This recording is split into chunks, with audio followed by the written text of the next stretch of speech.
original Borderlands was largely defined by the gratuitous variability of its weapons. Gearbox went to great lengths to stock the game with a ridiculously large number of possible weapon variations, and this well-publicized feature seemed to pay off in spades. Goated on the promise of shinies and their insatiable hunger for loot, players sunk endless hours into the RPG shooter hybrid, and chalked up ever higher damage numbers as they blasted their way through numerous DLC expansions. We got to play Borderlands 2 at a recent hands-on event, and though it retains this feeling of compulsory discovery, our experience suggests that it'll be a leaner, more disciplined game overall. The environments we visited were full of genuinely cool points of interest, and the sense of place was complemented by monsters that felt like they actually belonged in the places where you encountered them. The hard game mechanics in the demo we played felt similarly refined. While we didn't play enough to take an exhaustive inventory of how things work, here are a few quick points that really stuck out.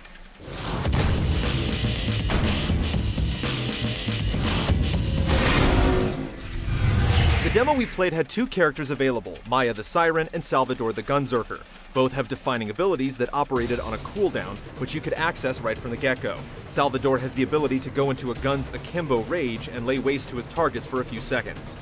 Maya, meanwhile, is able to entrap enemies with her phase lock, lifting them off the ground and leaving them vulnerable to the brutal exploitation of her teammates. Depending on how you spec yourself out, the phase lock will have different secondary properties to reinforce whatever role you want to play, whether it's playing more of a support role or dealing out specific types of damage.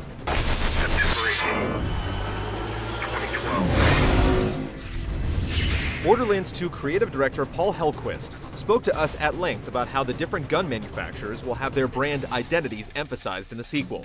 A good example is the Tediore line of firearms, which, in the game's lore, are disposable mass-produced pieces of junk. Rather than replace their clips when you're running low on bullets, you can simply hurl the spent weapons at your enemies like grenades. The more ammo remaining, the bigger the blast.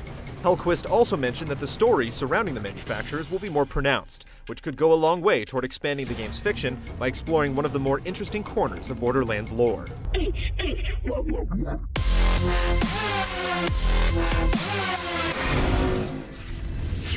Enemies in the original Borderlands are famously resilient, especially in the early goings when your arsenal is on the puny side.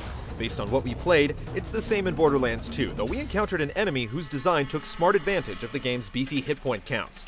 A gigantic creepy crawler with mineral-encrusted appendages. The only way to effectively damage it is to focus your fire on its crumbly bits, which then explode into valuable pickups. The dynamic makes sense in the Borderlands world in two ways. One, you don't feel as if you're feebly sapping away at the creature's life total since you're producing visual results, and two, taking a smart approach to fighting yields even more delicious loot. We truly hope to see more monsters with similarly exploitable weaknesses. From what we experienced, Borderlands 2 inspires the same driving urge to explore, destroy, and acquire that its predecessor did. By the time it releases in September, though, it'll be far from the only loot-driven game in town. Keep an eye out for our full review to see how it measures up.